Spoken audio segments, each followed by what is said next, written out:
سلامات للجميع. كيف نحافظ على جسمنا ونأخر من شيخوختنا؟ 7 شغلات عملية راح أعطيكم إياها إسا ومن اليوم تقدروا تبلشوا تطبقوها، وإذا بلشتوا تطبقوها وعد مني عن جد راح تنجحوا تحافظوا على جسمكم وتأخروا قدر المستطاع من شيخوختكم. أنا عاهد زعبي، انتظروني بعد الفاصل، ما تنسوا تشتركوا بالقناة، تحطوا لايك وتعملوا شير قدر المستطاع لحتى ننجح نساعد أكبر عدد من الناس. انتظروني بعد الفاصل.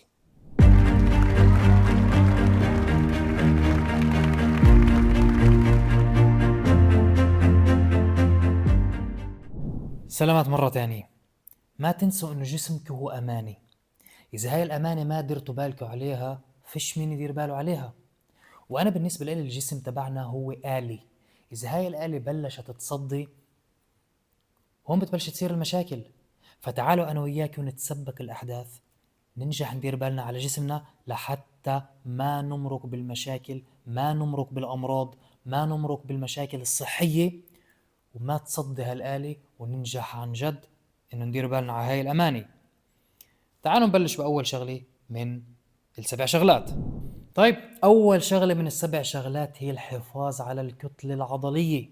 وما ادراكم ما هو الحفاظ على الكتله العضليه؟ الحفاظ على الكتله العضليه يعني احنا نهتم انه ندخل كميه بروتينات زي ما لازم على جسمنا، لانه العضل هو الموتور تبع الجسم.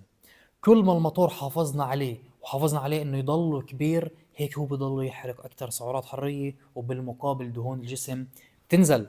فاهتموا انكم تدخلوا كميه بروتينات صح على جسمكم، مثلا من الدجاج، من اللحمه، من الاسماك، من منتجات الحليب، من البقوليات مثل العدس، الفاصوليا، وكل هاي الامور.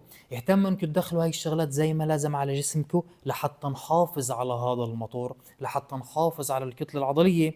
وهاي أول شغلة من ال7 شغلات لحتى عن جد نأخر وندفش قدر المستطاع الشيخوخة. طب شو الشغلة الثانية يا عاهد؟ الشغلة الثانية هي المياه، والمياه هي الحياة. افهموها. المي بتخلي عضلات جسمنا يشتغلوا بطريقة أحسن، بتخلي يكون في عنا طاقات أحسن، نشاط أكتر، حيوية أكتر، بشرتنا ما بتكون جافة، ما بتكون ناشفة. طبعا كمان بشرة الوجه، لأنه كتير أشخاص اللي ما بيشربوا مياه زي ما لازم كتير بيكون في تشققات عندهم بالوجه، تشققات بالإيدين، وأصلا البشرة نفسها بتكون مجعد شوي، لأنه بيكون في عندنا نقص سوائل بالجسم. وما تنسوا إنه الجسم هو 70% منه مي، فإذا احنا ما اهتمينا ندخل المي كيف الجسم بده يعيش؟ تذكروا، المياه هي الحياة. وكيف كل واحد بيقدر يعرف قديش لازم يفوت مي على جسمه؟ اطلعوا على الميزان، شوفوا الرقم اللي بيطلع على الميزان، هذا الرقم اللي هو وزنكم، اضربوه ب30 واقسموه على 1000. مثال، أنا مثلا وزني 100، مش 100 بس إنه مثلا، هاي ال100 نضربها ب30 يعني 3000 على 1000 يعني 3 لتر مياه. هيك كل واحد فيكم بيقدر يعرف أو بتقدر تعرف قديش لازم تفوتوا مي على جسمكم خلال النهار. فالشغلة الثانية ما تنسوا، جدا مهمة، المياه، لأنها الحياة. هيك وصلنا للشغلة الثالثة، واللي هي تزويد الجسم بالدهون المفيدة، وأهمها الأوميجا 3. عشان تكونوا فاهمين، بال2006 طلع بحث بيقول انه احنا نقدر نتجنب الموت بس عن طريق تزويد الجسم بالاوميجا 3، لانه بيكون في نقص حاد فيه بالجسم. فانتبهوا. طب شو فوائد الاوميجا 3؟ اول شيء بخفف من التهابات الجسم، بيعطي طاقات اكثر للجسم، وبيعطي طاقات اكثر للخلايا. الشغله الثالثه، الغلاف اللي بحيط الخلايا بيكون اكثر سليم. والشغله الرابعه، بخلي الاجسام، طبعا للناس اللي بيقضوا كتير وقت بالشمس، بخلي الاجسام ما تمتص وما تتاثر من الاشعه البنفسجيه تبعت الشمس. فالاوميجا 3 افهموها كتير مهم ندخله على جسمنا بشكل يومي. تعالوا ندخل للشغله الرابعه. والشغله الرابعه، تزويد الجسم بمضادات الاكسده لحتى ما نشيخ بسرعه، وامعائنا ما تشيخ بسرعه، وما يبدا تساقط بالشعر، وما يبدا تجاعيد بالوجه. مهم كتير انه نزود الجسم بمضادات اكسده، ولحتى كمان ما نشيخ بالخصوبه ان كان بالحيوانات المنويه او بالبويضات. فلازم نزود الجسم بمضادات اكسده لحتى نحافظ على امعائنا، على جهازنا الهضمي، نخفف من التهابات الجسم، ونحافظ على جسمنا بكبير. زي مثلا انه ندخل بالاكل عن طريق مثلا التوت البري، المكسرات النية، القرنفل، القرفة، الكركم، وفي بعد كمان كثير شغلات، بس اعطيتكم امثلة لحتى تفهموا علي. فانتبهوا وافهموها. مضادات الاكسدة واحدة من السبع شغلات اللي جدا مهم ندخلها على جسمنا لحتى نأخر من شيخوختنا ونحافظ على جسمنا. طيب وصلنا للشغلة الخامسة اللي هن شغلتين ببعض، فيتامين سي وفيتامين د. تعال نبلش بالفيتامين سي. الفيتامين سي لازم نحافظ عليه لحتى المناعة تكون منيحة بأحسن حال، ولحتى الكولاجين يتكون والبشرة تتجدد. طب والفيتامين د؟ يا حبيبي يا حبيبي، الفيتامين د هو الكل بالكل، افهموها وتذكروها. الفيتامين د هو الكل بالكل، هو المسؤول عن كل العمليات، عن الهرمونات، عن مضادات الأكسدة، عن جهاز المناعي، عن تكاثر الخلايا، عن كل شيء. فاحنا مجبورين نحافظ عليه كل السنة بمستوى عالي.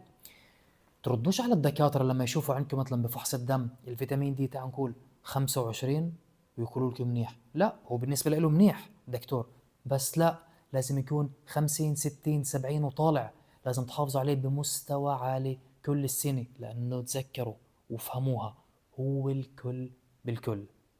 فالفيتامين سي والفيتامين د هن واحدة من السبع شغلات المهمين لجسمنا لحتى نحافظ عليه ونأخر من شيخوختنا. تعالوا هسه ننتقل للشغلة السادسة، البكتيريا الحية، وهي سادس شغلة من السبع شغلات اللي بيخلونا نأخر من شيخوختنا ونحافظ على جسمنا.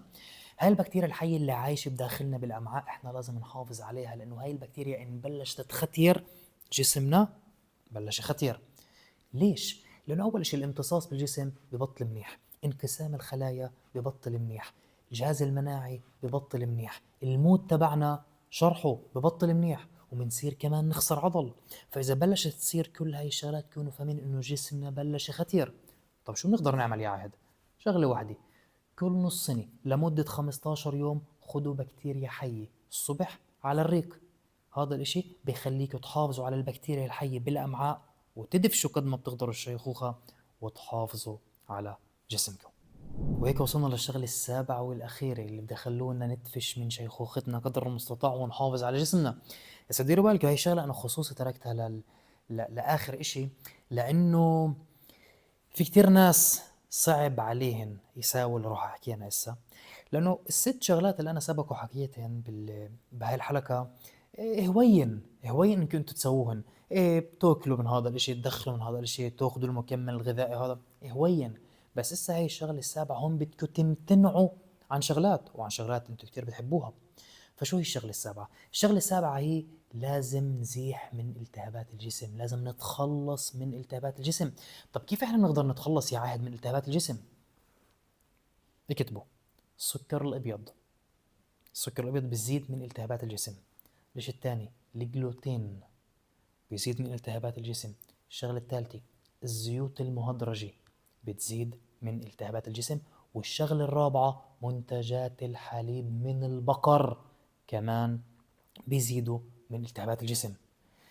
أنا شخصيا صرنا كم من شهر قاطع هدول الأربع شغلات. أنتم مش فاهمين قديش جسمي، أول شيء النتائج شكلا جسمي تحسن، شعوري من جوا طاقات حيوية نشاط، المشاكل اللي أنا كنت أعاني منها من معدتي ولا من القولون تبخروا اختفوا، بس بمجرد أنا قطعت هدول الأربع شغلات.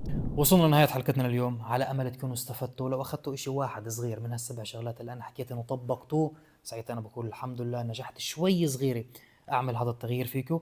وطبعا إذا أخذتوا أنتوا السبع شغلات اللي أنا حكيت عنهن وطبقتوهن، ساعتها واو، راح تكونوا أنتوا أكثر ناس مبسوطين وأنا راح أكون أكثر واحد سعيد.